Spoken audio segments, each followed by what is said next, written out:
அவருடைய நாமத்தை இந்த இடத்துல ஆராதித்தோம், அவருடைய நாமத்தை இந்த இடத்துல பிரஸ்தாபப்படுத்தினோம். அதனால் அவர் சொன்னார், நான் 2 காரியங்களை செய்வேன். முதல் காரியம் என்ன செய்வாரா சொல்லுங்களேன்? அவர் இறங்கி வருவார் என்று வசனம் சொல்லுகிறது. அப்படிதானே? அவருடைய நாமத்தை பிரஸ்தாபிக்கிற இடத்துல ஆண்டவர் சொல்லுகிறார், முதலாவது நான் இறங்கி வருவேன். I will come down. பரத்தில் இருக்கிற தேவன் நம்மத்திலே இறங்கி வருவாராம். ஏன் சொன்னால் அவரை நாம் துதிக்கிறோம். We are worshiping him, we are praising him, and because of that he cannot sit down in that throne. He comes down and mingle in your praises. இரண்டாவது வருகிறவர் என்ன செய்கிறார்? நான் உன்னை ஆசீர்வதிப்பேன் என்று சொல்லுகிறார். நம்புறவங்க மட்டும் ஆமென் சொல்லுங்க. 2 காரியங்களை கர்த்தர் இன்றைக்கு நம் நடுவில் செய்து கொண்டிருக்கிறார், இன்னும் செய்ய போகிறார். இதோ இன்றைக்கு அவருடைய நாமத்தில் தரித்து கொண்டு இருக்கிற, இன்றைக்கு வந்திருக்கிற நாம், இந்த ஆராதனையை அனுசரிக்க வந்திருக்கிற நாம், நீங்கள் பாக்கியவான்கள் பாக்கியவதிகள். ஏன் என்று சொன்னால் கர்த்தர் சொல்லுகிறார், நான் இறங்கி வருவேன், நான் உன்னை ஆசீர்வதிப்பேன். ஆமென். அப்படியா இன்றைக்கு விசுவாசிங்க, கர்த்தர் சொன்னதை செய்யக்கூடிய தேவனாய் இருக்கிறார், அவர் நிச்சயமாய் செய்வார். ஆமென். அதற்காக நன்றி. இன்றைக்கும் கூட மறுபடியுமாக நம்முடைய தாய்மார்களை நாங்கள் வாழ்த்துகிறோம். அவர்கள் சிறந்தவர்கள். ஒரு ஆமென் சொல்லுங்களேன். எத்தனை பேர் சொல்லுவீங்க தாயாரை பார்க்கலாம் தந்தையர் தான் சிறந்தவர்கள்? ஒரு ஆமென் சொல்லுங்க பாப்போம். ஓகே, கர்த்தர் உங்களை ஆசீர்வதிக்கட்டும்.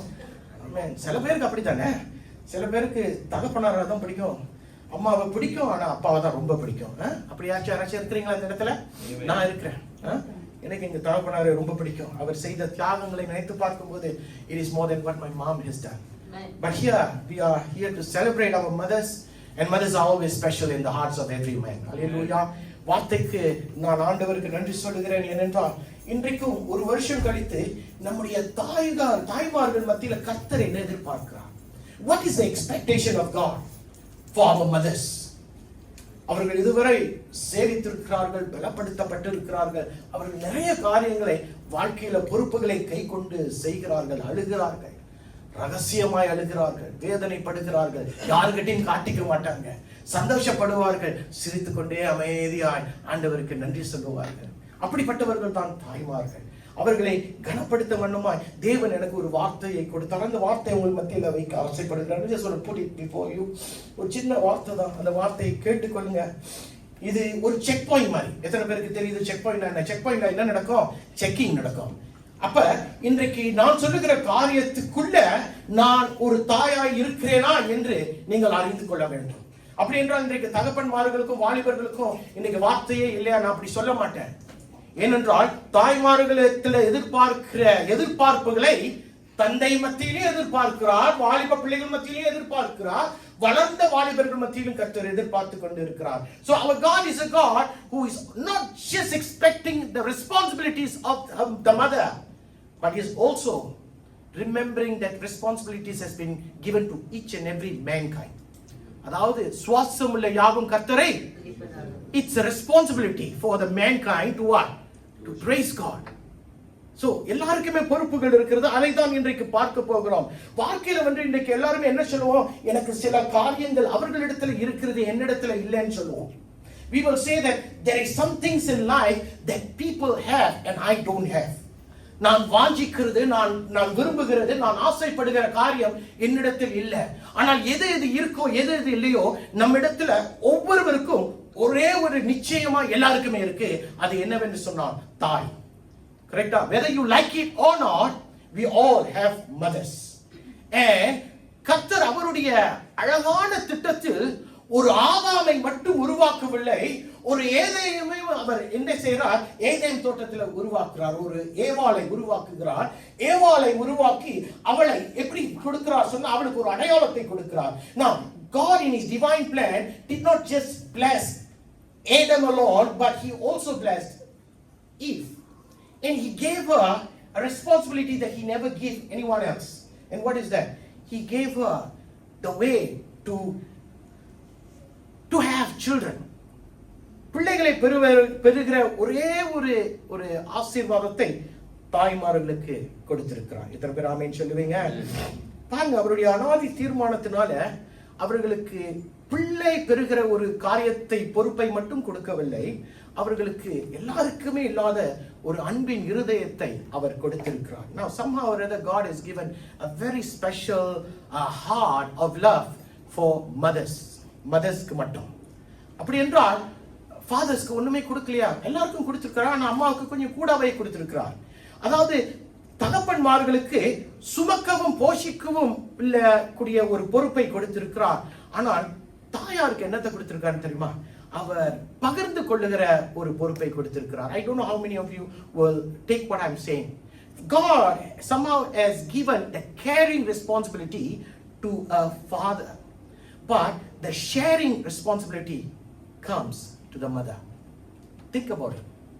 Because the husband, somehow or other, the father struggles to care for the family, correct? But இருக்கோ இல்லையோ, குறைவோ நிறைவோ, அதை பகிர்ந்து கொள்ளுகிறது யாரு? தாய்மார்கள் தான். It's the mothers who shares the responsibilities. வேதத்தில் பார்க்கும்போது தாய்மார்களை ஒரு புறம்பாய் ஆண்டவர் வைக்கவில்லை. இந்தியாவில் பார்த்தீங்கன்னா இன்னும் ஒரு சில இடங்களில பிள்ளை, ஒரு பொம்பளை பிள்ளை பிறந்துட்டுனா என்ன செய்யறாங்களா?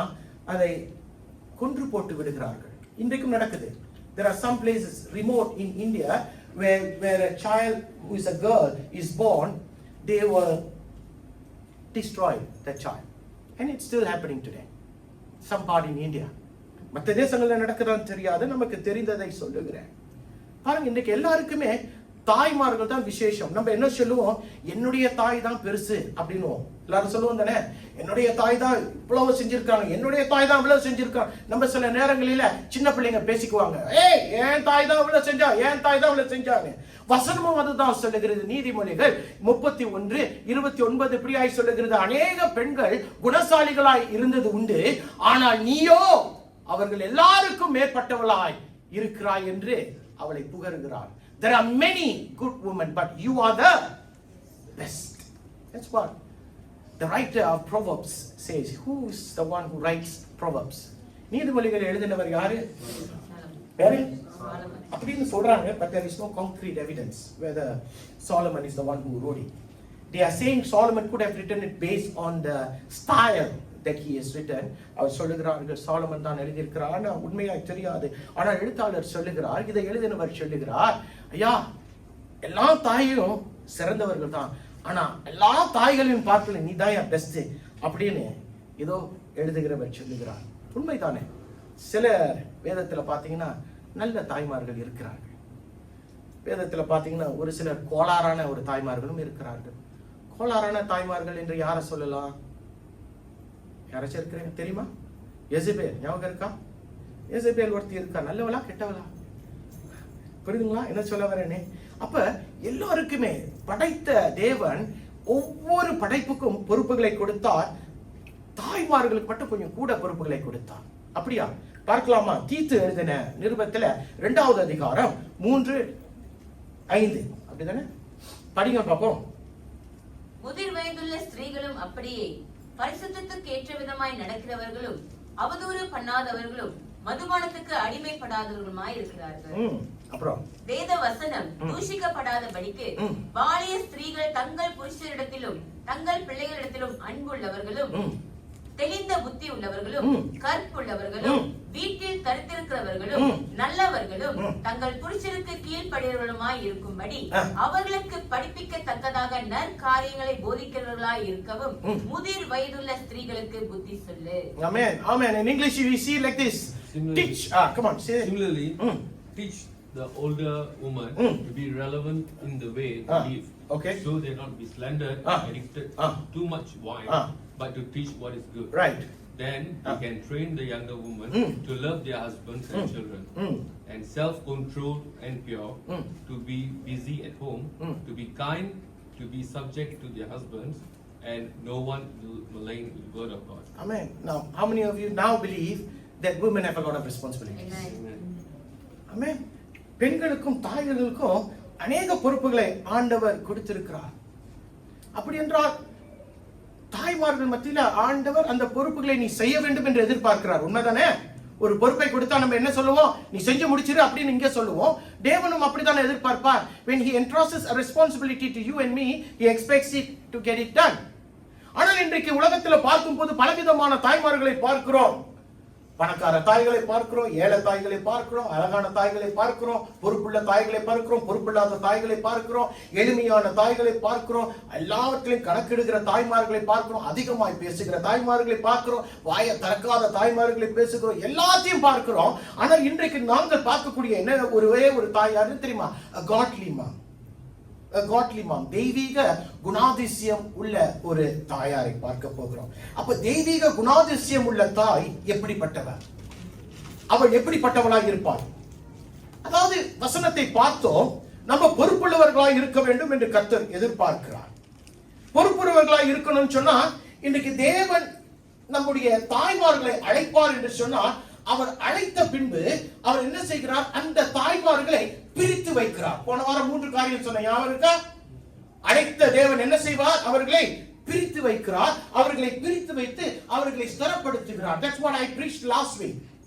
நான் இன்றைக்கு தாய்மார்கள் தினத்தின் பொருட்டு இன்றைக்கு தாய்மார்கள் அழைக்கப்பட்டவர்களாய் இருக்கும்போது அவர்கள் தங்களை பிரித்து ஒரு இடத்துல வைத்துக் கொள்ள வேண்டும். பிரித்து வைத்தவர்கள் என்ன செய்யணும்? ஆண்டவரே என்னை பலப்படுத்தும் என்று சொல்லி ஆண்டவர் அவர்களை பலப்படுத்தும் போது அந்த பலத்தினால அவர்களுடைய பொறுப்புகளை செய்யக்கூடியவர்களாய் கடந்து போகணும். எத்தனை பேருக்கு நான் சொல்லுகிறது புரிகிறது? இன்றைக்கு அப்படியானப்பட்ட ஒரு குணசாலிகள், அப்படிப்பட்ட தெய்வீக பக்தி உள்ள தாய்மார்களை தான் நாம் பார்க்க போகிறோம். அப்படி என்று சொன்னால், when they possess godly characteristics, are they perfect? அவர்கள் அதாவது நல்ல குணசாலிகளாக இருக்கிற பட்சத்தில் அவர்கள் சிறந்தவர்கள், குற்றமே செய்ய மாட்டார்கள் என்று சொல்லலாமா? முடியாது. வசனம் சொல்லுகிறது எல்லோருமே பாவம் செய்து தேவ மகிமை அடைந்தவர்கள் தான். We have all sinned. It's not because they are perfect, but they will be different mothers who sets apart themselves above any other average mothers. How many of you understand that? அவர்கள் சிறந்த அதாவது குணசாலிகள், என்ன வார்த்தை அது? குணாதிசயங்கள். Correct. குணாதிசயங்கள் உள்ள தாய்மார்கள் எப்படிப்பட்டவர்களாக இருப்பார்கள் சொன்னா, அவர்கள் மற்ற தாய்மார்களை விட கொஞ்சம் வித்தியாசமாய் அவர்கள் உயர்ந்த ஸ்தலத்தில் காணப்படுவார்கள். அப்படிப்பட்டவர்கள் எப்படி இருப்பாங்க தெரியுமா? கடைசி வரைக்கும் கர்த்தருக்காக வைராக்கியமா இருப்பாங்க. அழைக்கப்பட்ட தாய்மார்களை குறித்து நான் சொல்லுகிறேன். Those mothers who have been called by God, set apart by God, பிரித்தெடுத்து ஆண்டவர் பலப்படுத்தின தாய்மார்கள் எப்படி இருப்பாங்க? கடைசி வரைக்கும் கர்த்தருக்காக உண்மையா இருப்பார்கள். அப்படிப்பட்ட குணாதிசயங்கள் என்ன? அப்படிப்பட்ட குணாதிசயம் உள்ள தாய் நானா இருப்பேனா? எப்படி பாஸ்டர் எனக்கு தெரியும்? பார்க்கலாமா? முதல் காரியம், ஒரு நல்ல குணாதிசயம் உள்ள தெய்வீக தாய் எப்படி இருப்பான்னு சொன்னா, அவள் கற்றுக் கொடுக்கிற ஒரு தாயா இருப்பாள். திருப்பிக் கொள்ளுங்களேன், 2 தீமோத்தேயு 1ஆம் அதிகாரம். உன்னிலுள்ள மாயமற்ற விசுவாசத்தை நினைவு கூறுகிறதினால் என் முன்னோர்கள் முதற்கொண்டு சுத்த மனசாட்சியோடு ஆராதித்து வரும் தேவனை நான் ஸ்தோத்திரிக்கிறேன். அப்புறம் அந்த விசுவாசம் முந்தி உன் பாட்டியாகிய லோவிசாலுக்குள்ளும் உன் தாயாகிய ஐனிகேயாக்குள்ளும் நிலைத்திருக்கிறது. அது உனக்குள்ளும் நிலைத்திருக்கிறது என்று நிச்சயித்திருக்கிறேன். ஆமென், ஆமென். இங்கு எதை பார்க்கிறோம் என்று சொன்னால், பவுல் தீமோத்தேயுக்கு எழுதுகிற ஒரு கடிதத்தை பார்க்கிறோம். தீமோத்தேயு இப்போ ஒரு போதகராய், ஒரு புதிய போதகராய் எங்க போகிறார்? எபேசு சபைக்கு அனுப்பப்படுகிறான். ஏன் பவுல் போகவில்லை என்று சொன்னா, பவுல் அந்த நேரத்தில் ரோமாபுரியில் அவன் சிறையில் இருக்கிறான். Paul was in prison and therefore there was some issues in the church at Ephesus, so he sends young Timothy to care for the church. ஆனால் அந்த சபைக்கு போகும்போது அவ்வளவு பிரச்சனைகள், பாடுகள், அவனால சமாளிக்க முடியாத அளவுக்கு பாடுகள். ஆனாலும் அந்த இடத்துல அவன் பொறுமையாய் காணப்பட்டான். அதற்கு காரணம் என்னவென்று சொன்னால், 5வது வசனத்துல பார்க்கும்போது அது என்ன சொல்லுகிறது? அவனுடைய தாயும் அவனுடைய பாட்டியும் அவனை கர்த்தருக்குள்ள நடத்தினவர்களாய் காணப்பட்டார்கள். அப்படி என்றால் they taught Timothy how to live a godly life. ஒரு தெய்வீக வாழ்க்கை எப்படி வாழணும் என்பதை அவளுடைய பாட்டியும் அவளுடைய தாயாரும் அவனுக்கு கற்றுக் கொடுத்தார். கற்றுக் கொடுத்தது நிமித்தம் அந்த சூழ்நிலையின் நடுவில் கூட அவன் விட்டு ஓடவில்லை. அவன் காத்துக்கொண்டு கர்த்தரை பார்த்து கொண்டே இருந்தான். எத்தனை பேருக்கு புரிகிறது என்ன சொல்றேன்? இன்றைக்கு அப்படிப்பட்ட தாய்மார்கள் தான் நமக்கு தேவை. எப்படி? You teach your children the ethics of life.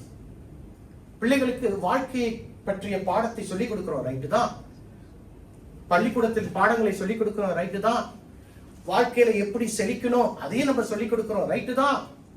ஆனால் இதை எல்லாவற்றையும் பார்க்கலும் இன்னொரு காரியம் இருக்கிறது. தெய்வீக வழிகளில் நம்முடைய பிள்ளைகள் நடக்கணும் என்று தாய்மார்கள் கற்றுக் கொடுக்க வேண்டும். ஆமென். Godly mothers will not just train their children in the worldly ways, but they will train their child in godly ways too. அப்ப தேவனுடைய வழிகள் என்று சொன்னால் தேவனுடைய வார்த்தையில் அவர்கள் கர்த்தருக்குள்ளே எப்படி வாழுகிறார்கள் என்று பார்க்கணும். கற்றுக் கொடுக்கிறவர்களாய், விசுவாசத்தை கற்றுக் கொடுக்கிறவர்களாய், அந்த சின்ன வயதிலே அவர்கள் கற்றுக்கொள்ளவர்களாய் இருக்கணும்.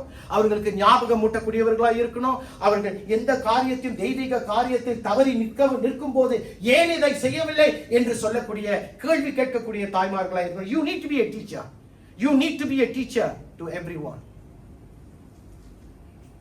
இந்தியால ஒரு பிரபலமான ஒரு வேத போதகர் இருக்கிறார். அவர் பேர் ஆர் ஸ்டான்லி. ஆர் ஸ்டான்லி என்று நீங்க கூகுள் பண்ணி பார்த்தீங்கன்னா அல்லது யூடியூப்ல பார்த்தீங்கன்னா அவரை பற்றி தெரியும். அவருடைய சாட்சியை நான் கேட்டேன். அவர் சொல்லுகிறார், அவங்க அம்மாவுக்கு ஒரு பாலிசி இருந்துச்சாம். என்ன பாலிசினா, நோ பைபிள் நோ பிரேக்ஃபாஸ்ட். எத்தனை பேருக்கு புரியுது அந்த பாலிசி? நோ பைபிள் அப்படின்னா நோ பிரேக்ஃபாஸ்ட். காலையில நீ தேவனிடத்துல வார்த்தையை படிக்கல, ஜெபிக்காம இருப்பேன்னு சொன்னா பசியறையை கொடுக்க மாட்டாங்க. அவர் சொல்றாரு, அந்த நாட்கள்ல அவர் ரொம்ப ஏழையா இருப்பாராம். ரொம்ப ஏழையா இருப்பாராம். வெளியெல்லாம் போயிட்டு வந்து காலையில போயிட்டு வந்து பசியா இருக்குமா, அந்த தோசையை எடுத்து அவருடைய மங்களை வைக்க போவாங்களாம். வைக்கும் போது ஒரே ஒரு வார்த்தை கேட்பாங்க, பைபிள் படிச்சியா அப்படின்னு. பைபிள் படிக்கலாமா? அவங்களாம் பொய் சொல்ல மாட்டானுங்க அந்த பையனுங்க. அந்த டைம்ல பொய் சொல்லாததுனால, இல்லம்மா நான் படிக்கலன்னு சொன்னதும் போடக்கூடிய தோசையை அப்படியே எடுத்துருவாங்களாம். வச்சுட்டு நீ போய் வேதத்தை படிச்சுட்டு அப்புறம் வா, நான் பசியாரை கொடுக்குறேன் அப்படின்னா. வாரத்துல ஒரு வாட்டி தான் அவங்களுக்கு இறைச்சி கோழி கிடைக்குமா, வாரத்துல ஒரு வாட்டி. ஏன்னா ஏழைகள் அன்றைக்கு அந்த இறைச்சிக்காக காத்திருக்கும் போது சாப்பாடு போடுவதற்கு முன்பாக முதல் கேள்வி கேட்பாங்க, பைபிளை படிச்சியா அப்படின்னு கேட்பாங்க. அவனுங்க வாலிப நாட்கள், சின்ன பயல்கள், அவர்கள் சில நேரங்களில் மறந்துடுறாங்க. இல்லம்மான்னு சொல்லும் போது அந்த மத்தியான வேலையில நீ போகும்போது பைபிளை படிச்சுட்டு அப்புறம் வா, அப்புறம் உனக்கு நான் சாப்பாடு கொடுக்கிறேன். இன்றைக்கு உள்ள தாய்மார்கள் இது ஒரு கடினமான காரியம், இதை என்னால செய்ய முடியாதுன்னு சொல்லுவாங்க. கரெக்ட்டுங்களா இல்லையா? Today's mothers will find this as a very harsh treatment. படிச்சாதான் நான் பசியார கொடுப்பேன். ஆனா அவங்க அம்மா அப்படி செஞ்சதுனாலதான் இன்றைக்கு உலகம் முழுவதுமாய் போய் சுவிசேஷத்தை சுவிசேஷமாய் பிரசங்கிக்கிற ஒரு ஊழியக்காரனாய் அவர் விளங்கினார். அன்றைக்கு அவள் அப்படியாய் தம்முடைய பிள்ளைகளை வளர்த்தால் இன்றைக்கு கர்த்தருக்காக, இன்றைக்கு அவருக்கு ஒரு 80 வயசு இருக்கும். அவர் வேலூரில் இருக்கிறார், இன்னும் உயிரோட இருக்கிறார். You know, that's what mothers are called for, to teach at any point of time, to teach the right thing. சரியான காரியங்களை நம்முடைய பிள்ளைகளுக்கு சொல்லிக் கொடுக்க வேண்டும். ஆங்கிலத்தில் ஒரு காரியம் இருக்கிறது, you need to be cruel in order to be kind. You need to be cruel at this moment so that you can be kind to your children one day. So always remember this, at any point of time, even when you take a cane, ஒரு ரோத்தான உங்க பிள்ளைகளுக்கு அடிக்க நீங்க எடுப்பீங்கன்னு சொன்னா அதுவும் ஒரு வாழ்க்கை பாடத்தை அவர்களுக்கு கற்றுக் கொடுக்கிறவர்களாக இருக்கிறீர்கள். இன்றைக்கு நம்முடைய தாய்மார்கள் ஏற்றுக்கொள்வீங்களா? எத்தனை பேர் ஏற்றுக்கொள்வீங்க? பெருசா எல்லாரும் செய்வீங்களான்னு தெரியாது. ஆனா பானையில அடி வாங்கி இருக்கிறோம், கரண்டியில அடி வாங்கி இருக்கிறோம், விளக்கமாரில் அடி வாங்கி இருக்கிறோம், அடி வாங்கின ஜம்மான்கள் எல்லாரும் இங்க இருக்கிறோம். வேற ஏதாச்சும் பைப்ல அடி வாங்கினவங்க இருக்கிறீங்களா? அதான் இருக்கிறாங்க பாருங்க. எங்கெங்கயோ வாங்கி இருக்கிறோம், பெல்ட்ல அடி வாங்கி இருக்கிறோம். அது ஒரு காலத்துல. ஆனால் அப்படி அடி வாங்கினதுனாலதான் இன்றைக்கு இங்க அடங்கி இருக்கிறோம். ரைட்டுங்களா இல்லையா? யோசிச்சு பாருங்களேன். சோ இன்றைக்கு கற்றுக் கொடுக்கிறது பலவிதமாய் தவறாய் கூட காணப்படும். ஆனா the point is proven. The point is passed them to them. இப்படி எல்லாம் செய்யும் போது இது தவறு என்று பிள்ளைகளுக்கு கற்றுக் கொடுக்கணும். You need to be a teacher. அநேக காரியங்கள் பிள்ளைகளை குறித்து நம்ம இன்னைக்கு கற்றுக் கொடுக்கிறவர்களா இருக்கிறோம். செக் பண்றோம், பிள்ளைகள் இதை செய்கிறார்களா அதை செய்கிறார்களா, ஆனால் தேவனுடைய வழிகளில் நடக்கிறார்களா இல்லையா என்று செக் பண்றோமா? We need to check people. We need to check. ஏன்னு தெரியுமா, இன்றைக்கு நீங்கள் ஆண்டவரை அறிந்து இன்றைக்கு சபையில உட்கார்ந்து இருக்கிறீங்க. ஒரு 20 வருஷம் கழிச்சு இன்றைக்கு நீங்கள் தேவனுடைய வழிகளை விதைக்காமல் இருப்பீர்கள் சொன்னா 20 வருஷம் கழிச்சு உங்களுடைய பிள்ளைகள் சபையில உட்கார்ந்து இருப்பாங்களா? Now this is a question mark I want to put before you. So you must understand that God has called you to teach. ஒரு தாய்மார் நல்லா ஒரு கற்றுக் கொடுக்கிறவளாய் மட்டும் இருக்கணும், ஆனால் சரியான காரியத்தை கற்றுக் கொடுக்கணும். I know a mother who was a drug addict. அவங்க போதை பழக்கத்துக்கு அடிமையானவங்க. அவங்க என்ன செஞ்சாங்க, அவங்க போதையில இருக்கிறான்னு சொன்னா அவங்களுடைய மகளுக்கு அதை கற்றுக் கொடுக்கிறவங்க காணப்பட்டாங்க. பிள்ளைகள் எதை பெற்றோர்கிட்ட பெற்றுக்கொள்ளணும் என்று சொல்லுகிற ஒரு தெய்வீக ஞானத்துக்குரியவர்களாய் நம்முடைய பிள்ளைகள் இருக்கணும். பிள்ளைங்க மட்டும் ஆமென் சொல்லுங்க பாப்போம். புரியுதுங்களா என்ன சொல்றேன்னு? நம்ம எதை கற்றுக்கணும், எதை பெற்றுக்கொள்ளணும் என்று நமக்கு ஞானம் இருக்கணும். அது தேவனிடத்தில் கேட்டாதான் ஆண்டவர் ஞானத்தை கொடுப்பார். அதனால பெற்றோர்கள் அல்லது குறிப்பாய் தாய்மார்கள் உங்களுடைய பொறுப்புகளை நீங்கள் மறந்துவிடக் கூடாது. நீதிமொழிகள் 6:20 என்ன சொல்லுது? வசனம் எப்படியாய் சொல்லுகிறது? என் மகனே, உன் தகப்பன் கற்பனையை காத்துக்கொள், உன் தாயின் போதகத்தை தள்ளாதே. அப்ப இன்றைக்கு நீதிமொழிகளில் வசனம் நமக்கு தாய்மார்களுக்கு குறிப்பாய் சொல்லுகிறது, நீ போதிக்கிற ஒரு தாயா இருக்கணும். அடுத்து என்ன சொல்லுகிறது? நீதிமொழிகள் 31:1, இவன் ராஜாவாகிய லேமுவேலுக்கு அடுத்த வசனங்கள், அவன் தாய் அவனுக்கு போதித்த உபதேசமானது. Now you must understand, now the Bible teaches the mother, or the Bible reminds mothers that you are called to be just not mothers, but you are called to be teachers. Amen. அப்ப இன்றைக்கு பிள்ளைகள் தாய்மார்கள் நல்ல காரியங்களை சொல்லிக் கொடுக்கும் போது children are supposed to absorb what our mothers are teaching. Correct? Am I right to say that? ஏன் தெரியுமா?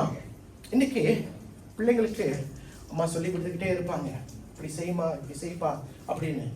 அவங்க பெற்றோருக்குடைய அந்த சிறகுகளுக்கு கீழே இருக்கிறதுனால நீ சொல்றத நீ சொல்லிக்கிட்டே இரு, நான் செய்யறதை செஞ்சுக்கிட்டே இருப்பேன் அப்படின்னு சொல்லலாம். குறிப்பா பெண் பிள்ளைகள். ஏனென்றால் ஒரு நாள் இந்த சிறகை விட்டு நீ வெளியே போவாய், போகிற பட்சத்தில் நீ தனியாய் காணப்படுவாய். காணப்படுகிற நேரத்தில் நீ அந்த போதனையை உன்னுடைய வேறு வீட்டுக்குள், புகுந்த வீட்டுக்குள் கொண்டு போகாத பட்சத்தில், அந்த போதனை உன் வாழ்க்கையில் வேலை செய்யாத பட்சத்தில் உன் வாழ்க்கை இடிந்து விழுந்து விடும். காது உள்ளவர்கள் கேட்கணும். Never despise your mother's instructions. Amen. Because one day when you are left alone, you forgot to bring your mother's teaching across, you will be left alone. You will be abandoned. And when you look back at your mother will not be around. He who has ears, let him hear. இரண்டாவது காரியம், நல்ல தேவ குணாதிசயம் உள்ள தாய் எப்படிப்பட்டவளாய் இருப்பாள் என்று சொன்னால், அவள் ஜெபிக்கிறவளாய் காணப்படுவாள். தேவனுடைய வார்த்தையை பெற்றுக்கொண்டவளாய், அறிந்து கொண்டவளாய் காணப்படுவாள். A godly mother will be a praying mother. A godly mother will be one who knows the word of God. இன்றைக்கு ஒரு நல்ல குணாதிசயம், தெய்வீக குணாதிசயம் என்று சொல்லுகிற ஒரு காரியம் என்னவென்று சொன்னால், நீ ஜெபிக்கிற ஒரு மகளாய் இருக்கணும், நீ வேதத்தை அறிந்திருக்கிற மகளாய் இருக்கணும். ஏனென்றால் அது தேவனுக்கு பிரியமான ஒரு காரியம். இப்படிப்பட்ட தெய்வீக குணாதிசயம் உள்ள தாய் என்ன செய்வா தெரியுமா? எல்லாருமே தூங்கிக் கொண்டிருக்கிற வேலையில அவள் எழுந்து நின்று அவள் போய் தேவனுடைய சமூகத்துல அவளுக்காக, அவளுடைய குடும்பத்துக்காக, அவளுடைய கணவனுக்காக, அவளுடைய பிள்ளைகளுக்காக, அவளுடைய பொறுப்புகளுக்காக ஜெபிக்கிறவளாய் காணப்படுவாள். She may not have the luxury of praying 1-2 hours, but she will pray from the heart, because she is a godly mother. அவள் தெய்வீக ஒரு குணாதிசயத்தில் அவள் வளர்க்கப்பட்ட ஒரு தாயா இருக்கிறதுனால அவளுக்கு கொஞ்ச நேரம் தான் கொடுக்கப்படும். ஆனா அந்த கொஞ்ச நேரத்துல கூட அவள் தேவனை கருத்தாய் தேடுகிற, கருத்தாய் ஜெபிக்கிற ஒரு மகளாய் என் காணப்படுவாள். எத்தனை பேருக்கு புரியும்? அண்ணாளை தெரியுமா? அண்ணாள் யாருடைய அம்மா? யோசிச்சு சொல்லுங்க. கரெக்டா? சாமுவேல் தானே? சரி, சாமுவேலுடைய தாய் அன்னாள். அன்னாளை பார்க்கும்போது அவள் ஜெபிக்கிறவளாய் காணப்பட்டாள். அவள் ஜெபிக்க ஜெபிக்க ஜெபிக்க அவளுடைய ஜெபத்துக்கு பதில் வரல. Do you know that? She was praying and praying and praying, but her prayer was never heard. What was her prayer? அவளுக்கு பிள்ளை பாக்கியம் கிடையாது. அவள் ஒரு மலடி. அந்த மலடியா இருக்கிற பட்சத்தில் அவள் ஆண்டவரிடத்துல கேட்டுக்கிட்டே இருக்கிறா, பதிலே வரல. ஒரு நாள் தேவாலயத்துக்கு போகிறா, சபைக்கு போகிறா. அந்த இடத்துல அவர் மௌனமாய் ஜெபித்துக் கொண்டு இருக்கிறாள். ஜெபம் கேட்கல, பரவாயில்ல நான் ஜெபிப்பேன்னு சொல்லி அவள் மௌனமாய் ஜெபித்துக் கொண்டு இருக்கிற வேளையில பிரதான ஆசாரியன் அவளை கடந்து போகிறார். யாரே? ஏலி. ஏலி கடந்து போகும்போது அவள் தான் சத்தமா ஜெபிக்கலையே, மௌனமா ஜெபிக்கிறாள்னு சொல்லிட்டு, ஏய் நீ குடித்து கிடக்கிறாய், நீ குடிவெறியோடு இந்த இடத்துல நிக்காதே என்று சொல்லி அவளை என்ன செய்யறா, கொஞ்சம் ஏசிடுறாரு. யாரு? நம்ம ஆளு தப்பா ஏசிடுறாரு. இவன் என்ன செஞ்சா? இப்ப இதே தமிழ்ச்சியா இருந்தா, ஏய் என்ன குடிகாரன்னு சொல்லிட்டியா அப்படின்லாம் பேசிடுவாங்க. ஆனா அவன் என்னப்பா செஞ்சா, நான் ஒரு வசனம் சொல்லுவா, மனக்லேசம் உள்ள ஸ்திரீ என்று சொல்லுவாள். அப்படிதானே வசனத்தில் அப்படிதான் பார்க்கிறோம். நான் மனக்லேசம் உள்ள ஸ்திரீ. She is a woman who is grieving. எனக்கு ஒரு பாரம் இருக்கு ஐயா, அந்த பாரத்துக்காக நான் தேவாலயத்தில் தொடர்ந்து ஜெபித்துக் கொண்டிருக்கிறேன் என்று ஜெபிக்கும் போது அந்த இடத்துல ஏலி அவனை ஆசீர்வதிக்கிறார். ஏலி அவனை ஆசீர்வதித்த உடனே அவளுக்கு பிள்ளை பாக்கியம் உண்டாயிருக்கிறது. இன்றைக்கு எத்தனை பேருக்கு தெரியும் ஜெபம் என்ற ஒரு காரியம் ரொம்ப முக்கியமான காரியம். ஜெபம் என்று சொல்லும் பொழுது நீ தேவனிடத்துல பேசுகிற ஒரு நேரம், அதுக்கப்புறம் வசனத்தை நீ அறிய வேண்டும் என்று சொன்னா அந்த நேரத்துல தேவன் உன்னோடு பேசுகிற. அப்ப இந்த இரண்டுக்குமே நீ நேரத்தை கொடுக்கணும். அப்பதான் நீ தெய்வீக குணசாலியான ஒரு ஸ்திரீ. ஆமென். That's when you are a godly mom. அப்படிப்பட்ட தாய்மார்களுக்கு தான் தேவன் யார் என்று தெரியும், அவரை சார்ந்திருக்க தெரியும், அவர் மத்தியில பேச தெரியும், அவரை மட்டும் தான் தொடர்ந்து பின்பற்றுகிற ஒரு தாயாய் காணப்படுவார். எவ்வளவுதான் பிரச்சனை வரட்டும், எவ்வளவுதான் கஷ்டம் வரட்டும், எவ்வளவுதான் கண்ணீர் வரட்டும், நான் ஜெபிக்கிறதை நிறுத்த மாட்டேன், நான் தேவனை தேடுகிறதை நிறுத்த மாட்டேன் என்று சொல்லுகிற நல்ல தெய்வீக இந்த வசனம் மட்டும் வர மாட்டேது. வார்த்தை குணாதிசயம். அதான் பாருங்க தமிழ்ல வரவே மாட்டேது குணாதிசயம். புரியுதுங்களா என்ன சொல்றேன்னு? So you need to be a praying mom. You need to be a praying man. You must know the word of God. ஏன்னா இந்த இரண்டு காரியம் ஒரு தாய் மத்தியில் இருக்கும் என்று சொன்னால், எந்த இரண்டு காரியம்? ஜெபமும் வேத வாசிப்பும். You know the word and you know how to pray. இந்த இரண்டு குணாதிசயம் உங்க மத்தியில் இருக்கும்போது you are better. நீதிமொழிகள் 31:29 சொன்னதை போல எல்லா தாய்களும் சிறந்தவர்கள் தான், ஆனா நீயோ விசேஷமானவன். You are special. ஏன் தெரியுமா? கர்த்தர் உன்னோடு இருக்கிறார். நீ ஞானம் உள்ளவளாய் இருப்பா. சபையில மட்டும் இல்ல, தெய்வீக காரியத்துல மட்டும் இல்ல, எல்லா காரியத்திலும் நீ எப்படி இருப்ப? சிறந்தவளாய் இருப்ப. That means you will be better off than an average mother, because the average mother may not know how to pray, the average mother may not know how to spend time with God, but you spend time with God, knowing the relationship. அந்த உறவை தரித்து கொண்டவனாய் இருக்கிறபடினா நீ விசேஷித்தமானவனாய் காணப்படுவாய். அல்லேலூயா. அப்படிப்பட்ட ஒரு குணாதிசயம் உள்ள தாய்களை தான் கர்த்தர் இன்றைக்கு எதிர்பார்த்து கொண்டிருக்கிறார். எத்தனை பேருக்கு அப்படிப்பட்ட ஒரு தாயாய் நான் இருக்கணும்னு ஆசைப்படுறேன்னு சொல்றேன். அல்லேலூயா. You need to be a mother who knows how to pray, who needs to know the word of God. You need to be a mother who is a teacher. மூன்றாவது காரியம் ஒன்று இருக்கு. மூன்றாவது காரியம் என்ன சொல்லுகிறது? ஒரு தெய்வீக தாய் எப்படிப்பட்டவளா இருப்பானா? விசுவாசம் உள்ளவளா இருப்பா. பாருங்க, நீங்க விசுவாசம் உள்ள தாய்னா என்ன தெரியுமா சொல்றேன் கேளுங்களேன். நீங்க சபைக்கு வரீங்க, தேவனிடத்துல நேரத்தை வீட்டுல செலவிடுறீங்க, தேவனுடைய வார்த்தையை அங்கு படிக்கிறீங்க, இங்கு வந்து தேவனுடைய வார்த்தையை கேட்கிறீங்க. கேட்டுட்டு உங்களுக்கு ஒரே ஒண்ணு தெரியும். என்ன தெரியும் சொன்னா, தேவனுடைய வாக்குத்தத்தங்கள் உண்மையானது என்பதை நீங்கள் அறிந்து கொள்வீங்க. A godly mother, despite spending so much time praying and listening to the word of God, she will come to a conclusion that God's promises are true. God's promises are real. அதனால அந்த வசனத்தின் மேல அவள் நம்பிக்கை வைக்கிறவளாய் காணப்படுவாள். அதுதான் தெய்வீக குணாதிசயம் உள்ள தாய்கள் செய்கிற காரியம். திருப்பிக் கொள்ளுங்களேன். ஆதியாகமம் 16:13 என்ன சொல்லுது? அப்பொழுது அவள், என்னை காண்பவரை நானும் இவ்விடத்தில் கண்டேன் அல்லவா என்று சொல்லி தன்னோடு பேசின கர்த்தருக்கு நீர் என்னை காண்கின்ற தேவன் என்று பெயரிட்டார். She gave this name to the Lord who spoke to her. Who are we talking about? யாரை பத்தி பேசுகிறோம்? ஆகாரை குறித்து பேசுகிறோம். பாருங்க, ஆகார் யாரு? அவள் ஒரு சாதாரணமான வேலைக்காரி தான். இப்ப அவளுக்கு ஒரு பிரச்சனை. என்ன பிரச்சனை? அவளுடைய விசுவாசத்தில் இருக்கிற ஒரு எஜமானி. அவள் பேர் என்ன? சாராள். சாராள் என்ன செஞ்சிட்டா? அவளை கொடுமைப்படுத்திட்டா. கொடுமைப்படுத்தினது இவளுக்கு காத்து பொறுத்து முடியல. கிளம்போண்டா அப்படி சொல்லிட்டு கிளம்பிட்டா. இப்ப வனாந்தரத்துல இருக்கிறா. அவளுக்கு என்ன செய்யல? ஏனென்றா கையில அவளுக்கு ஒரு குழந்தை இருக்கிறது. என்ன செய்வது என்று தெரியாத பட்சத்தில் அந்த நேரத்தில் தேவன் அவளோடு பேசுகிறார். அதாவது God may not give you promises of any sort, but He will give you one promise. What is that? My presence. அவருடைய பிரசன்னத்தை அவர் நிச்சயமாய் உனக்கு கட்டளையிட்டு இருக்கிறார், உனக்கு வாக்குத்தத்தமாய் கொடுப்பார். அல்லேலூயா. மோசேக்கு அவருடைய பிரசன்னம் அவ்வளவு முக்கியமா இருந்தது. அதனாலதான் மோசே கர்த்தரிடத்துல சொல்றார், உங்க பிரசன்னம் இல்லாம நான் இடத்தை விட்டு நகரவே மாட்டேன்டா. ஒரு வைராக்கியத்துல நிற்கிறார் மோசே. Because he enjoyed the presence of God, he knew the presence of God.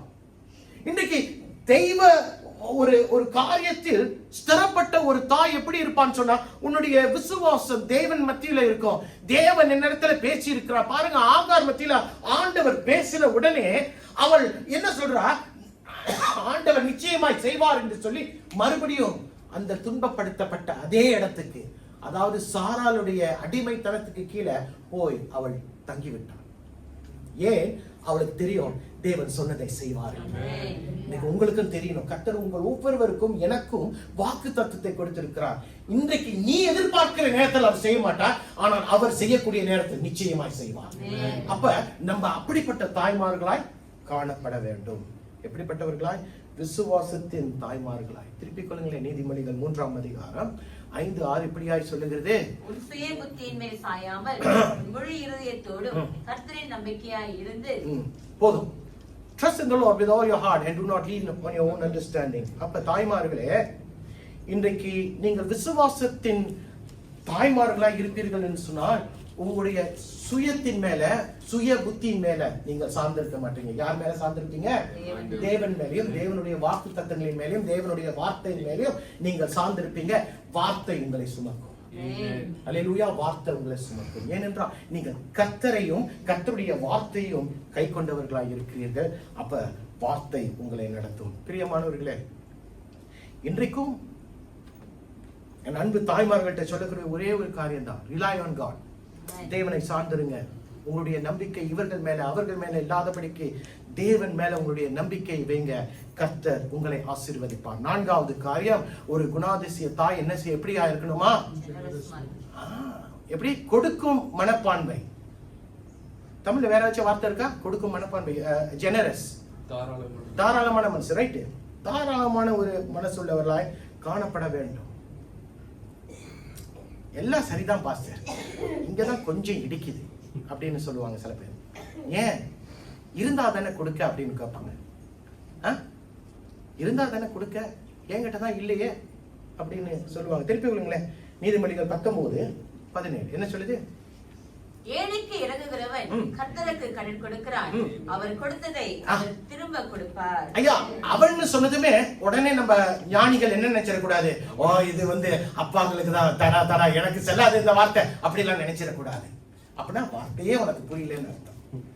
ஏழைக்கு இறங்குகிறவன், சரி மாத்திக்கோமே, ஏழைக்கு இறங்குகிறவள் கர்த்தருக்கு கடன் கொடுக்கிறாள்.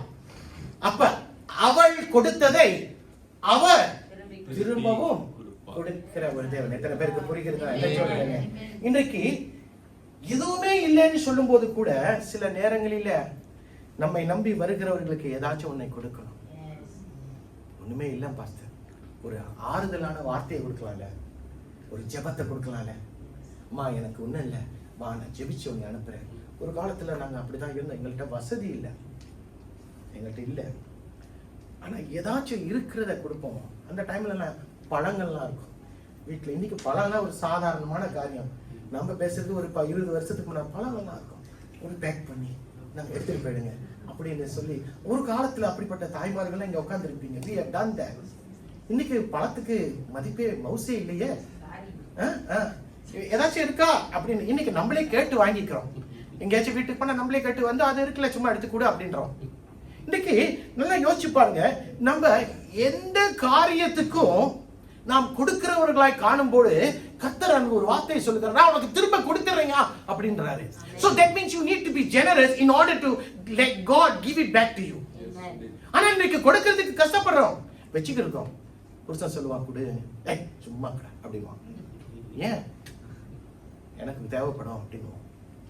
ஆனா பீரோல பெட்டி பெட்டியாய் வரிசையா புடவை இருக்கும். ஒரு 2 புடவை கொடுக்கலாமே, சும்மா கடை டிச்சு போட்டுருவோம் அப்படின்வாங்க. யார் சொல்லுவா?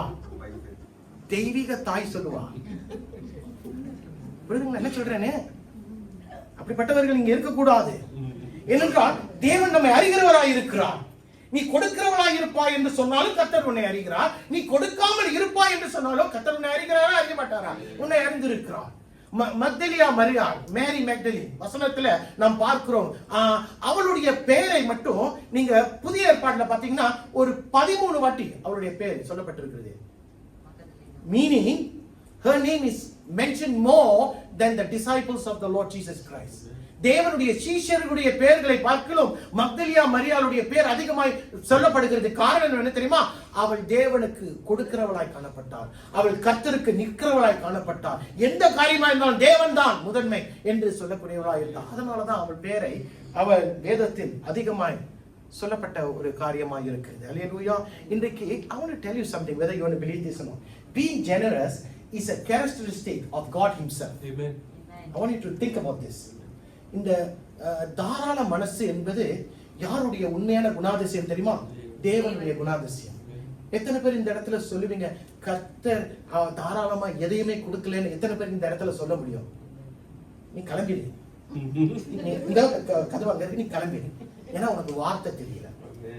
தேவன் அவ்வளவாய் கொடுத்திருக்கிறார். அவரை கொடுத்திருக்கிறார், அவருடைய முழுமையை கொடுத்திருக்கிறார், அவருடைய வரங்களை கொடுத்திருக்கிறார், அவருடைய பாதுகாப்பை கொடுத்திருக்கிறார். ஐயா, அவரிடத்தில் வந்த ஒவ்வொருவனும் வெறுமையாய் போனது கிடையாது. 5 அப்பம் 2 மீன். எத்தனை பேர் போஷிக்கப்பட்டார்கள்? 5000 புருஷர்கள். அந்நாட்களில் புருஷர் ரொம்ப பேர் கம்மியா தான் இருப்பான். யார் ரொம்பயா இருப்பா? பெண்கள் தான் அதிகமா இருப்பாங்க.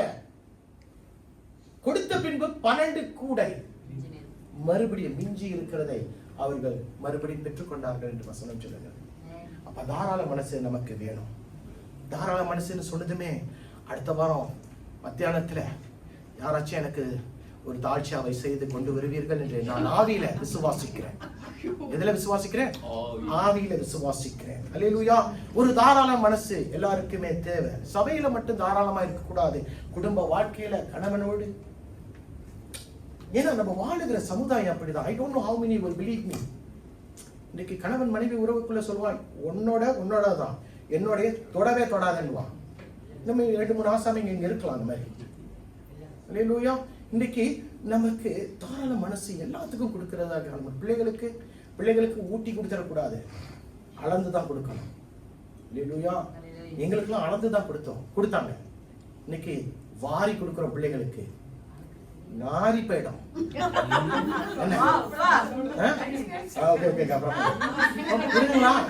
பிள்ளைகளுக்கு பார்த்துதான் போடணும், அளந்துதான் போடணும். தாய்மார்களே நல்லா கேளுங்க. அல்லேலூயா. கொடுத்துறாதீங்க, எல்லாத்தையும் கொடுத்துறாதீங்க. நல்லாதான், அதுக்கு ஏற்ற ஒரு காலம் வரும், ஒரு நேரம் வரும், கொடுங்க. அப்பப்ப யாருக்கு பிள்ளைகளுடைய பிறந்த நாள் வருதோ சொல்லுங்க, நான் ரோத்தான உங்களுக்கு பரிசா நான் கொடுப்பேன். ஏன்னா வசனம் அப்படித்தானே சொல்லுது. என்ன சொல்லுது? பிரம்பை கையாளாதவன் பகைக்கிறான். ரைட்டுங்களா? வசனம் அப்படிதான் சொல்லுது. அப்ப முதல்ல நான் சொன்னேன், a king is also a life lesson that you are giving to your children. Hallelujah. ஆனா தாராள மனசு என்று சொன்னால் போலியான தாராள மனசும் இருக்கு. போலியான தாராள மனசு. You can be a hypocrite even when you display generosity. யாரை பார்க்கலாம்? வசனத்தை பார்க்கும்போது அப்போஸ்தலர் நடவடிக்கையில அனானியாஸ் சபீரா என்று சொல்லுகிற கணவன் மனைவி 2 பேர் இருந்தாங்க. பாருங்க, அவங்க என்ன செஞ்சாங்க? அவங்களுடைய நிலத்தை வித்துட்டு வந்து சீஷர்கள்ட்ட பணத்தை கொடுத்துட்டாங்க. ஆனா அனானியாஸ் சொல்றான், மடி சபீராட்ட சொல்றான், இதுல கொஞ்சம் நம்ம அப்படியே கொஞ்சம் தனியா வச்சுக்கோமா. அவ என்ன சொல்லியிருக்கணும்? தெய்வீக குணாதிசயம் உள்ள தாயா இருந்தா என்ன சொல்லியிருக்கணும்? கர்த்தர் அடிச்சு போட்டுருவாரு அப்படின்னு சொல்லியிருக்கணும். இவன் என்ன செஞ்சா, ஓகே யாரும் பார்க்கல, இல்ல லெஃப்ட் பார்த்தா ரைட் பார்க்கல, யாரும் பார்த்தா டப்புன்னு எடுத்து என்ன செஞ்சிட்டாங்க? குடிக்கிட்டாங்க. போய் சீஷர்கள் காலில், இதுதான்ப்பா நாங்க வித்தோம், நாங்க எவ்வளவு தாராள மனசு, எனக்கு இதோ வித்திருக்கிறோம், இதையெல்லாம் உங்கள் மத்தியில கொடுக்கிறோம் என்று கொடுத்தார்கள். ஆனா நீ மனுஷனை ஏமாத்தலாம், பரிசுத்த ஆவியானவரை ஏமாற்ற முடியாது. அவர் உடனடியாய் கடிந்து கொண்ட பின்பு அனானியாஸ் என்ன ஆகுனா? செத்தே போய்விட்டான். எதனால? உன்னுடைய பொய்யான நற்குணத்தை நீ காட்டுகிறாய். அப்ப சபீரா வருகிறான். கணவன் சுடா மல்கியா என்று அவளுக்கு தெரியாது. அவ வந்து பேதுரு கேட்கிறா, ஐயா இவ்வளவுதான் நீ வித்தியாமா அப்படின்னு கேட்கும்போது, நிச்சயமா நான் இவ்வளவுதான் வித்தேன் அப்படின்னு சொல்லும் போது, எப்படி நீ பரிசுத்த ஆவியானவரை நீ ஏமாற்ற முடியும் என்று சொல்லி அதே இடத்தில் அவளும் மரித்து போனாள். அப்படி என்று சொன்னால் தேவனுடைய காரியங்களில் நாம் உண்மையாய் காணப்பட வேண்டும். Even when you are going to be generous for the kingdom's matters, you need to be very careful about being generous, because hypocrisy can be hidden from us, but hypocrisy cannot be hidden from the man up there. தேவனிடத்துல நம்ம எதையுமே மறைத்து விட முடியாது. அப்ப மறுபடியும் சொல்றேன், முதல் குணாதிசயம் ஒரு தாய்க்கு என்ன இருக்கணும்? போதிக்கிற ஒரு தாயா இருக்கணும். இரண்டாவது, ஜெபிக்கிறவளாகவும் வேதத்தை அறிந்த ஒரு தாயா இருக்கணும். மூன்றாவது, விசுவாசத்தின் தாயாரா இருக்கணும். நான்காவது, தாராள மனசுள்ள தாயா இருக்கணும். ஐந்தாவது ஒன்று இருக்கு. ஐந்தாவது என்ன, எப்படிப்பட்ட தாயா இருக்கணுமா? கீழ்ப்படிதலின் தாயா இருக்கணும். எல்லாம் இருக்கு பாஸ்டர், ஆனா இது மட்டும் எனக்கு செட் ஆகாது என்று சொல்லக்கூடிய தாயாரா நீங்களும் இருந்திடக்கூடாது. ஏனென்றால் தேவனுடைய வார்த்தையை அறிந்தவள், தேவனால் பிரித்தெடுக்கப்பட்டவள், தேவனுக்கென்று வைராக்கியமாய் வாழுகிற நீ ஒரு தாயா இருப்பாய் என்று சொன்னால் உன் மத்தியில என்ன காணப்படுது? எது காணப்படுது, எது காணப்படலையோ உன்னிடத்துல கீழ்ப்படிதல் காணப்படணும். ஏனென்றால் நீ தேவனுடைய வார்த்தையை சுதந்திரித்துக் கொண்டவளாய் இருக்கிற. இப்படிப்பட்டவள் அவளுடைய பொறுப்புல உண்மையாய் இருப்பா. அவளுடைய காரியங்களை சரியாய் செய்வாள். அவளுடைய பேச்சு சரியாய் இருக்கும். அவளுடைய செய்கைகள் சரியாய் இருக்கும். ஆனால் எந்த இடத்துல ஒரு தவறு நடக்குது என்று சொல்லும் பொழுது அந்த தவறுக்கு அவள் ஒத்து போக மாட்டாள். ஏன் தெரியுமா? அவளுக்கு உனக்கு நான் கீழ்ப்படிய முடியாது, என்னுடைய தேவனுக்கு நான் கீழ்ப்படிய வேண்டும் என்று சொல்லி தேவனுடைய வார்த்தைக்கு கீழ்ப்படுகிறவளாய் காணப்பட வேண்டும். அதுதான் நல்ல குணாதிசயம் உள்ள ஒரு தாய். எந்தெந்த காரியங்களுக்கு ஆம் என்று சொல்லணுமோ ஆம் என்று சொல்லிவிடுவாள். எந்தெந்த காரியம் முடியாது என்று சொல்லுகிறோமோ, தவறு என்று சொல்லுகிற இடத்துல முடியாது என்று சொல்லுகிறவளாக இருப்பாள். கீழ்ப்படிதல் அவசியமாய் காணப்படுகிறது. Hallelujah.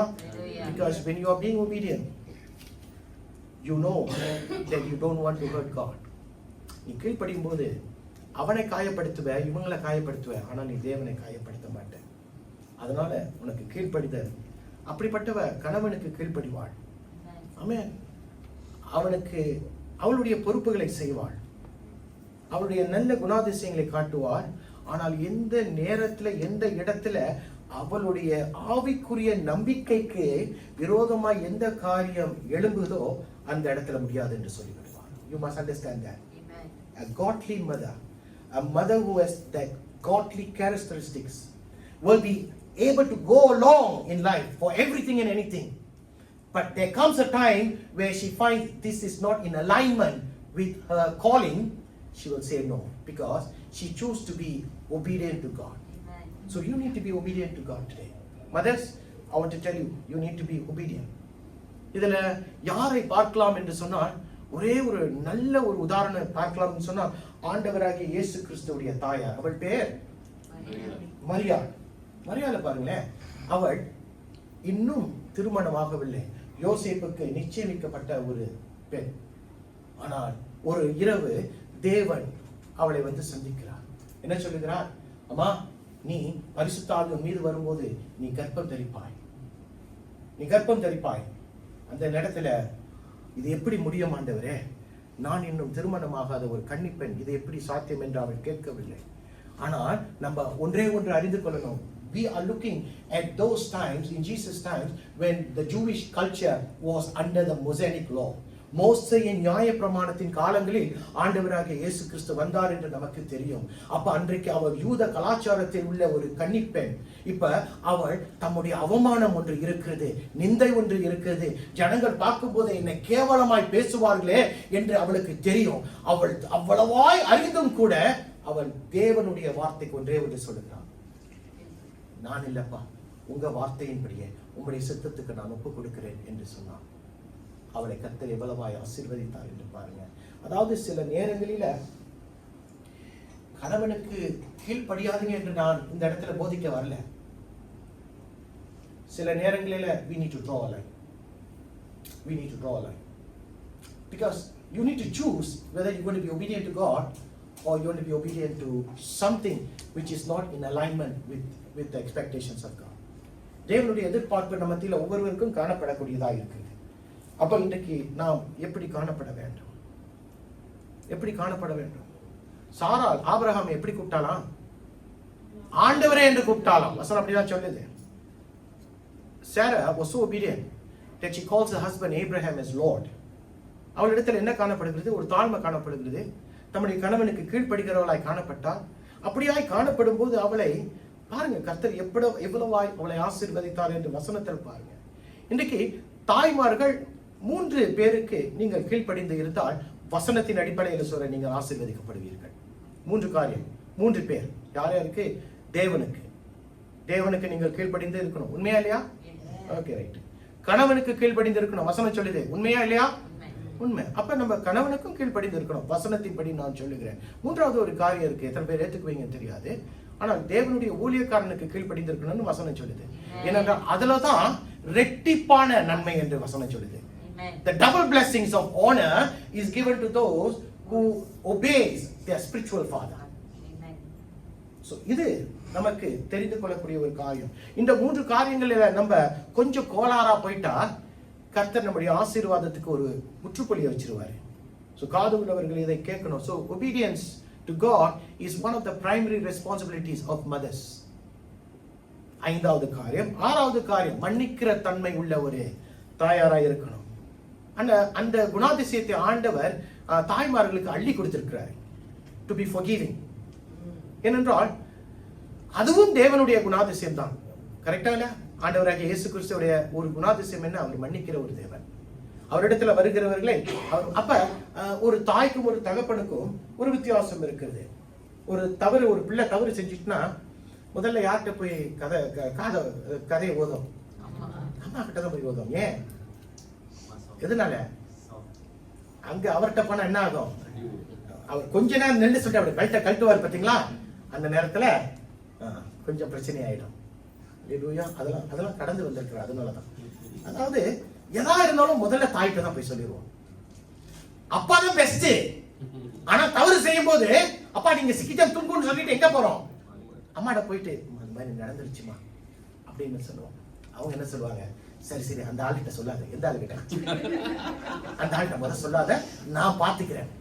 அப்ப நான் பாத்துக்கிறேன்னு சொல்லும் போது அவளுடைய பிள்ளை செஞ்சதை சரி தவறுதான், ஆனா நான் உன்னை மன்னிச்சிடுறேன் என்று சொல்லுகிற ஒரு காரியத்துக்குள் கடந்து போயிட்டா. ஆனா தகப்பன்மார்கள்ட்ட மன்னிப்பு தன்மை இல்லைன்னு நான் சொல்லல.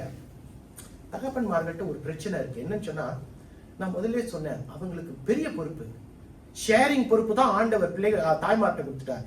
கேரிங் அது தகப்பனுடைய ஒரு குணாதிசயம்.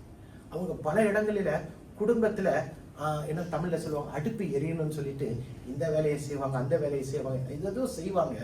அந்த நேரத்துல அவங்கள்ட்ட ஒரு சின்ன காரியத்தை சொல்லும்போது அவங்க பொங்கி எழுப்பிடுவாங்க. நான் இவ்வளவு செய்யறேன், எதுக்காக செய்யறேன்? எப்படி பேசுவாங்க? தமிழ் படம் சினிமா அப்படிதானே, இவ்வளவு செஞ்சிருக்கிறேன், நீ இப்படிதான் செய்வியா அப்படின்னு கேட்பாங்க. அப்புறம் மனைவி சொல்லுவா, கொஞ்ச நேரம் வா அப்படின்னு சொல்லி தனியா கூட்டிட்டு போய் அப்படியே தடவி கொடுத்து சரி சரி சரி செஞ்சுட்டா அப்படின்னு சொல்லும்போது, சரி என்ன சொல்றாரு?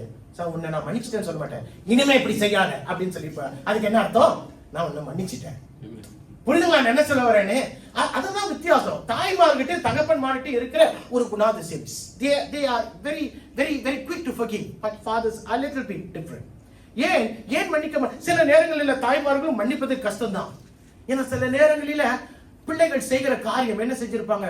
முதுகலை குத்துன மாதிரி ஒரு காரியத்தை செஞ்சிருவாங்க, அவமானப்படுத்துற மாதிரி ஒரு காரியத்தை செஞ்சிருவாங்க. எப்படி மன்னிக்கிறது? எப்படியா மன்னிக்கிறது? நான் மன்னிக்கவே மாட்டேன் அப்படிலாம் சொல்லி இருக்கிற தாயெல்லாம் எனக்கு தெரியும். செத்தாலும் மன்னிக்க மாட்டேன். நீ தான் செத்து போயிட்டிய, அப்புறம் எப்படி மன்னிப்ப? நீ தான் செத்தே போயிட்டிய, செத்தாலும் மன்னிக்க மாட்டேன் அப்படிலாம் பேசி இருக்கிறாங்க. ஆனா அவங்களுக்கு தெரியாத ஒரு காரியம் என்ன தெரியுமா? நீ மன்னிக்காமல் இருப்பாய் என்று சொன்னால் தேவன் உன்னை மன்னிக்க மாட்டார் என்று வசனம் சொல்லுது. அப்படி என்றால் நீ தேவனுடைய வார்த்தையை அறியாமல் வாழுகிறாய், தேவனுடைய வார்த்தைக்கு கீழ்ப்படியாமல் வாழுகிறாய். Now this is the fact. If you say I cannot forgive, then it literally means you are disobedient to the word of God, and the word of God is not in you. Right. So godly mothers, I want you to know today, if there is someone that you have not forgiven, after service please call them and tell them I forgiven you. ஏன் தெரியுமா? அதற்கு ஏற்ற ஒரு பலனை கர்த்தர் வச்சிருப்பார். நீ என்னைக்கு மன்னிப்பு கேட்கறியோ அன்னைக்கு தான் நான் உனக்கு கொடுப்பேன்னு கர்த்தர் சொல்லிடுவாரு. இன்னைக்கு மன்னிச்சிட்டேன்னு சொல்லி பாருங்களேன், அந்த ஆசீர்வாதத்தை இன்றைக்கு கர்த்தர் உன் மத்தியில கொடுப்பார். அல்லேலூயா. இன்னைக்கு பிறர் இடத்துல நம்ம நீ தவறு செஞ்சுட்ட, ரொம்ப தவறு செஞ்சுட்ட, பெரிய தவறு செஞ்சுட்ட, ஆனால் தான் உன்னை மன்னிக்க மாட்டேன்னு சொல்லும்போது சில நேரங்களில் நம்ம யோசிச்சு பார்க்கணும். என்ன யோசிச்சு பார்க்கணும்? அதே தவிர ஒரு நாள் நானும் செஞ்சிருப்பேன், அதே தவிர ஒரு நாள் நானும் செய்ய போகிறேன். ஆண்டவர் ஒரு நிமிஷம் கூட என் பாவத்தை மன்னிப்பதற்கு அவர் யோசிக்கவே இல்லை. God never one moment stopped to think whether I should forgive, because he says forgive. So why should I take time to forgive people? Think about this. Think about this. You need to forgive. Because why? மன்னிக்காத பட்சத்தில் என்ன தம்மா நடக்கும்? ஒரு பாரம் உன்னை தாக்கும். You will be feeling a pressure. அந்த பாரம் எப்படி இருக்கும் தெரியுமா? உனக்கு மேல இருக்கும், உனக்கு கீழே, உனக்கு வலது, உன்னுடைய இடது புறம், உன்னை சுத்தி ஒரு பாரம். ஏன் தெரியுமா? உன்னால மன்னிக்க முடியல. நீ மன்னிக்காத பட்சத்தில் இருக்கும் போது என்ன நடக்கும் சொன்னா, கொஞ்சம் கொஞ்சமாய் நீ வேற மனுஷியாய் மாற ஆரம்பித்து விடுவாய். உன்னுடைய மன்னிக்க முடியாத தன்மை உன்னுடைய இருதயத்தை முதலாவது பாதிக்கும். உன்னுடைய இருதயத்தை பாதித்த உடனே அடுத்த நிமிஷம் உன்னுடைய சிந்தையை பாதிக்கும். உன்னுடைய சிந்தையை பாதிக்கும் போது அடுத்து என்ன நடக்கும் சொல்லுங்களேன்? உன் வாய் திறக்க ஆரம்பிச்சிடும். உன் வாய் திறந்ததும் என்ன செய்வ? அவங்க என்ன செஞ்சாங்க தெரியுமா? என்ன செஞ்சாங்கன்னு இன்னொருத்தி கேட்பா. நீ வா, வீட்டுக்கு வா, நான் சொல்றேன். வீட்டுக்கு வந்து ஒரு நாள் செஷன் முடிஞ்சது, 10ல நீ நாளைக்கு வான்னு சொல்லி முடிஞ்சதுக்கு அப்புறம் ஒரு கமிட்டியை கூடுவாங்க. ஒரு கமிட்டியை கூப்பிட்டு இந்த காரியத்தை டீப்பா பேசுவாங்க. ஒரு சாதாரண காரியத்தை டீப்பா பேசி கடைசியில என்ன நடக்கும் தெரியுமா? அந்த கூட்டமே என்ன சொல்லும்? மன்னிக்காத, மன்னிக்கவே கூடாது ஐயா அப்படின்னு சொல்லுவோம். அப்ப ஞானிகள் சொன்னதை அந்த குணசாலியான பெண் கேட்டுக்கொள்கிறார். யார் ஞானி? இந்த சுத்தி இந்த கோவிந்தா போடுற கூட்டம் அது சொல்லும், செய்யாத அப்படின்னு. இவங்களும் செய்யவே கூடாது. யாரு? அவங்கதான் சொல்லிட்டாங்களே. அப்ப தேவன் சொன்ன வார்த்தை, அப்ப தேவனுடைய வார்த்தைக்கு ஒண்ணுமே இல்லையா? புரியுதுங்களா? யாராச்சும் எதிர்க்கீங்க அப்படி இல்லைங்களா? கர்த்தருக்கு மகிமை உண்டாகட்டும். ஏனென்றால் இதெல்லாம் ரொம்ப இடத்துல பார்க்கலாம்.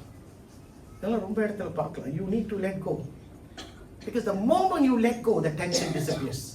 I want to let you know, people, the moment you let go of that unforgiveness, the tension just immediately gets out of you. என்றைக்கு உன்னுடைய மன்னிக்க முடியாத தன்மையை நீ விட்டு கொடுத்து ஆண்டவரே நான் மன்னிக்கிறேன் என்று சொல்லி மன்னிக்கிறையோ, அன்றைக்கு அந்த பாரம் உன்னை விட்டு கடந்து போய்விடும். சோ மன்னிக்கிற தன்மை உன்னிடத்துல காணப்பட வேண்டும். உன்னிடத்துல மட்டும் இல்ல, தாய்மார்கள் மத்தியில மட்டும் இல்ல, தந்தைமார்கள் மத்தியில, வாலிப மத்தியில, தலைவர்கள் என்று சொல்லுகிற மத்தியில, ஊழியம் செய்கிற பிள்ளைகள் மத்தியில காணப்பட வேண்டும். பிறருடைய பாவத்தை நான் மன்னிக்கிறது போல என்னுடைய பாவத்தையும் நீர் மன்னியும் என்று the Lord's prayer, பரலோகத்தின் ஜெபத்தை நாம் ஏறெடுக்கிறோம். அப்படி சும்மா ஒரு உதட்டளவுல பேசிட்டு உள்ளத்துல அப்படியே வச்சிருக்க முடியாது. ஏன்னா நம்ம மனுஷனை ஏமாத்தலாம், தேவனை ஏமாத்த முடியாது. இது 6வது குணாதிசயம். 7வது கடைசி குணாதிசயம். 7வது குணாதிசயம் என்னவென்று சொல்லும் போது, ஒரு தெய்வீக தாய் எப்படி இருப்பாளாம்? ஆங்கிலத்தில் என்ன வார்த்தை? persistent. விடாமுயற்சி. எதா இருந்தாலும் விடாமுயற்சி. ஒரு பிள்ளைகிட்ட கேட்கலாம், நாளைக்கு நீ என்ன செய்ய போற அப்படின்னு. நான் லாயர் ஆக போறேன், நான் டாக்டர் ஆக போறேன். ஓகே, லாயர் ஆகணும், டாக்டர் ஆகணும்னு சொன்னவங்க ரொம்ப பேர் இருக்கிறாங்க. ஆனா கடைசியில பஸ் கண்டக்டரா இருக்கிறாங்க. ஏன்னா அவங்க விடாமுயற்சியில அவங்க 0. ஆனா ஒரு காரியத்தை, my ambition is going to be a doctor. Okay, fine. Then I need to do this today so that I can become that tomorrow. Now that is the mindset. So இந்த ஒரு நாள் அப்படியே ஆக வேண்டும் என்று சொன்னால் நான் இன்றைக்கு ஆரம்பிக்க வேண்டும். என்னுடைய காரியத்தை நான் விடாமுயற்சியா நான் செய்து அந்த லக்கை அடைய வேண்டும். அப்படிப்பட்டவர்கள் தான் தாய்மார்கள். எந்த காரியமா இருந்தாலும் உங்களுடைய மற்ற குணாதிசயங்களில் நீங்கள் விட்டு கொடுக்காத ஒரு தாய்மாராய் நீங்கள் காணப்பட வேண்டும். அல்லேலூயா. உங்களுக்கு தெரியணும், இன்றைக்கு நான் எந்தெந்த காரியங்களில கொஞ்சம் குறைவா இருக்கிறேன், எந்தெந்த காரியங்களில ரொம்ப கன் மாதிரி நிக்கிறேன்னு இன்னைக்கு நம்முடைய தாய்மார்களுக்கு தெரியும். உங்களுடைய பொறுப்புகளில் எப்படி இருக்கிறீங்க, உங்களுடைய அழைப்புல நீங்கள் எப்படி இருக்கிறீங்க, இன்றைக்கு எது உங்கள் நடுவில் வந்தாலும் நான் தொடர்ந்து ஓடுவேன் என்று சொல்லுகிற அந்த வைராக்கியம் உள்ள தாய்மார்களாய் நீங்கள் இருக்கிறீர்களா? யோசித்து பாருங்கள். என்னடா லூக்காவின் புஸ்தகத்துல பார்க்கும்போது ஒரு சகோதரி இருக்கிறா, அவள் நீதி கிடைக்க வேண்டும் என்று சொல்லி நியாயாதிபதி கிட்ட தொடர்ந்து தொடர்ந்து தொடர்ந்து போகிறா. நீதிபதி சொல்றா, உனக்கு நான் நீதி கொடுக்க மாட்டேன் அப்படின்றா. அவ விடவே இல்லை, அவ தொடர்ந்து தொடர்ந்து தொடர்ந்து போய் அந்த நீதிபதிக்கு தலைவலிச்சிருச்சு. அவனே அவள்கிட்ட சொல்றான், சரி இது போதும், இவ என்னை தொந்தரவுப்படுத்திக்கிட்டே இருக்கா, நான் அவளுக்கு வேண்டிய நீதியை கொடுத்து விடுகிறேன் என்று சொல்லி நீதியை கொடுத்து விடுகிறார். அப்படிதான் தேவன். ஒரே வாட்டி ஜெபிச்சுட்டு உன்னுடைய ஜெபத்துக்கு பதில் கிடைக்கல, அதனால நான் இன்னுமே அந்த ஜெபத்துக்கு ஒரு ஃபெயில், ஒரு கிராஸ் மார்க்கை போட்டுட்டு நான் அடுத்த ஜெபத்துக்கு போறேன், அப்படிலாம் இல்லை. You need to be persistent. உன்னுடைய அழைப்புல, உன்னுடைய பொறுப்புல, உன்னுடைய ஊழியத்துல you need to be persistent. ஏன்னா கடைசி வரைக்கும் ஓடி முடிக்கிறவனுக்கு தான் எது கொடுப்பானுங்க? பரிசை கொடுப்பான். சும்மா பாதியில ஓடிட்டு முடிச்சதுக்கு அப்புறம் எனக்கு பரிசை கொடுன்னு சொன்னா அரைஞ்சிருவான். நீதான் முடிக்கவே இல்லையடா அப்படின்றான். இன்றைக்கு ஒரு லக்கை கர்த்தர் நமக்கு முன்பாக வைத்திருக்கிறார். அதை நம்ம விடாமுயற்சியோடு ஓடிதான் முடிக்கணும்.